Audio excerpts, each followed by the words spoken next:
Aku sampai 10 ya. Aku sampai 10. Oke, oke, oke. Oke, Assalamualaikum warahmatullahi wabarakatuh. Perkenalkan, kami dari Universitas Negeri Surabaya, Fakultas Teknik, Prodi S1 Pendidikan Teknik Mesin. Kami ingin mempresentasikan dengan judul Ketatalaksanaan Lembaga Pendidikan. Kami terdiri dari 2 anak, saya sendiri, Rengga Hardiansah, NIM 041, dan teman saya, Hamdan Asyari, NIM 071.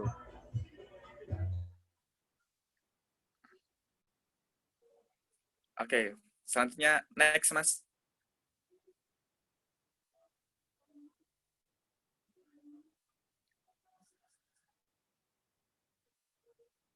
Nah, jadi tata laksanaan pendidikan. Tata laksanaan pendidikan yaitu sering disebut dengan istilah administrasi tata usaha, yaitu segenap proses kegiatan pengelolaan surat menyurat yang dimulai dari menghimpun atau menerima, mencatat, mengelola, menggandakan, mengirim, dan menyimpan semua bahan keterangan yang diperlukan organisasi. Next, Mas.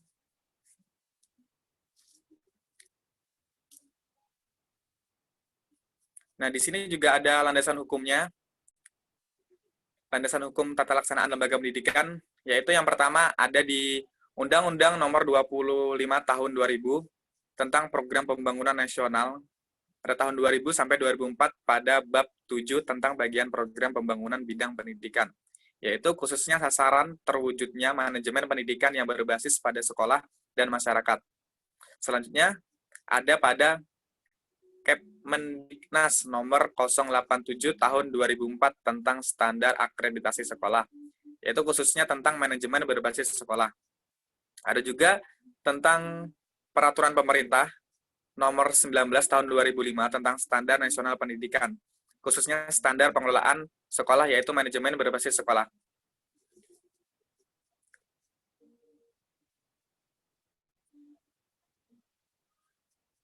Nah, ya konsep dasar. Ada beberapa konsep dasar pada ketatalaksanaan lembaga pendidikan. Yang pertama yaitu menyangkut administrasi kurikulum, menyangkut administrasi murid, administrasi personal, inventaris sekolah, pekerjaan surat menyurat, penataan keuangan, sampai dengan menunjang hubungan sekolah dengan masyarakat.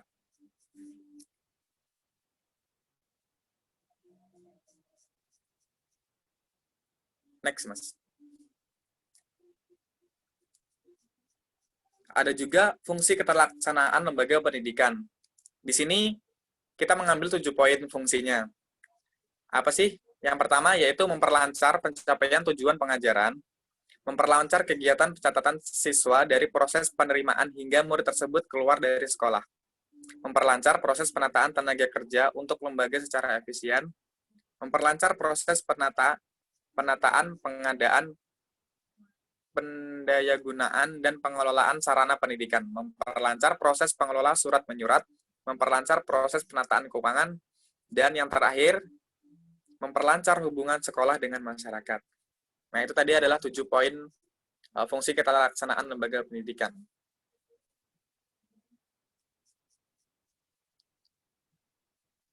Next. Nah, selanjutnya akan kita bahas tentang prosedur penataan ketatalaksanaan lembaga pendidikan. Apa aja prosedurnya? Kita lihat di slide berikutnya.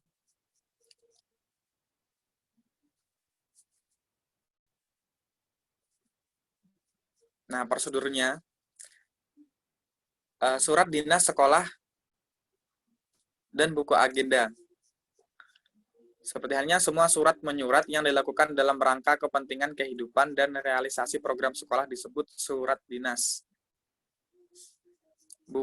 Ada juga buku ekspedisi. Nah, fungsinya sebagai bukti bahwa surat yang dikirimkan sampai kepada alamat atau petugas yang diserahi tanggung jawab tersebut. Nah, ada juga buku catatan rapat sekolah, biasa disebut sebagai notulen.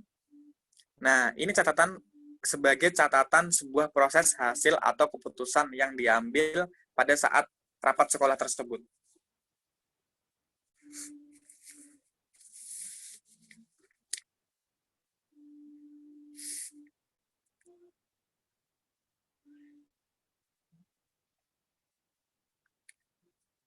Ada juga buku pengumuman.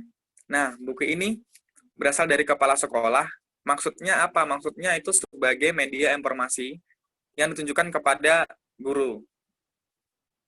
Nah, kegiatan administrasi yang diinginkan. Nah, kegiatan pencatatan yang kemudian hasil pencatatan tersebut kemudian dipasang atau tempel pada dinding-dinding. Ini biasanya sih tempel pada dinding ya. Dan ada juga administrasi keuangan sekolah. Ya, pada garis besarnya SPP atau sumbangan pembinaan pendidikan, uang kesejahteraan personil, gaji peserta keuangan yang berhubungan langsung dengan penyelenggaraan sekolah seperti perbaikan sarana.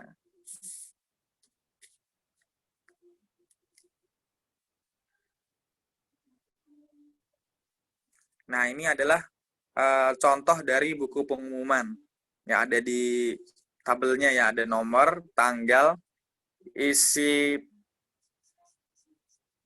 pengumuman, dan telah membaca. Terus siapa yang telah membaca, nama guru atau paraf. Nah, contohnya seperti ini, satu misalnya. Ini misalnya nomor 1, ya pada tanggal 27 Agustus tahun 2020, ya. Isi pengumumannya itu apa? Misalkan pengumuman tentang pencairan dana, misalnya ya, pencairan dana. Ya, isinya itu. Ya, yang sudah membaca itu siapa? Kalau misalkan si Bapak Hamdani misalnya sudah membaca. Kalau sudah membaca, diberi tanda tangan yang di sebelah kanan pojok. Nah, itu contohnya seperti itu buku pengumuman. Oke, next selanjutnya.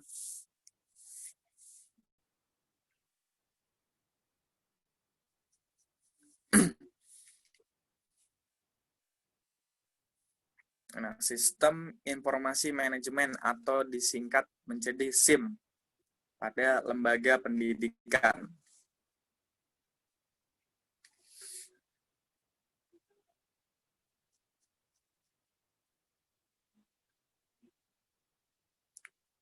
Nah, apa itu SIM?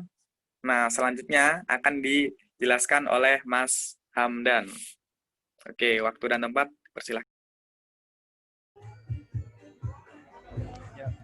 SIM atau Sistem Informasi Manajemen telah ada dan berfungsi untuk memberikan informasi bagi manajer yang memungkinkan mereka merencanakan serta mengendalikan operasi menurut Muklis 2010.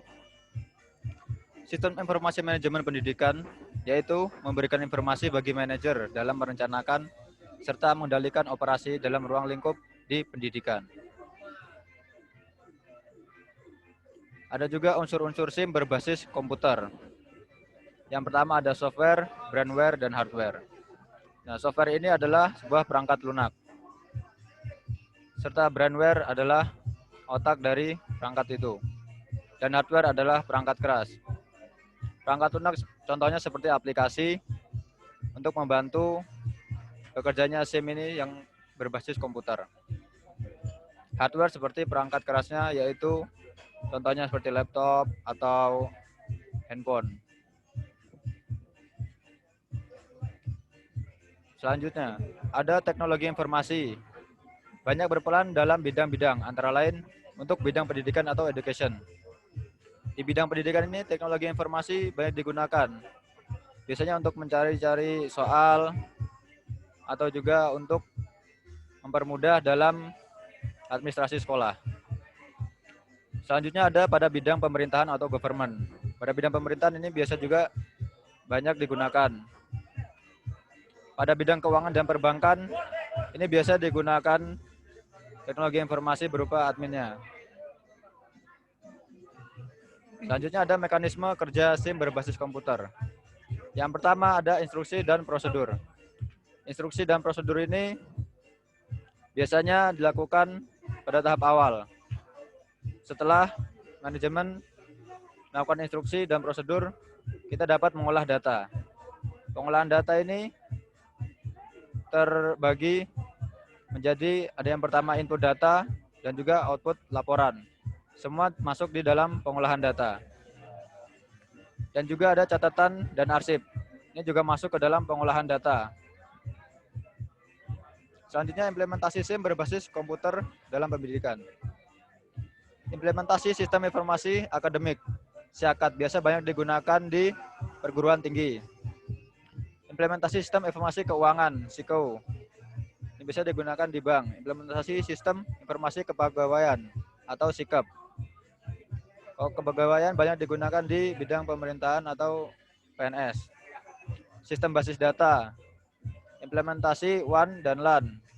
Yang terakhir ada implementasi sistem informasi perpustakaan yang berada di sekolah maupun perguruan tinggi. Ya, mungkin segitu saja presentasi dari kami. Ada kurang lebihnya kami mohon maaf. Saya Hamdan Nasari, NIM 071, pamit undur diri, dan teman saya. Dan saya Rengga Ardiansah, NIM 041. Terima kasih. Kalau misalkan ada salah kilapnya mohon maaf. Salam kritik, silahkan untuk membangun diri kami juga. Terima kasih. Wassalamualaikum warahmatullahi wabarakatuh.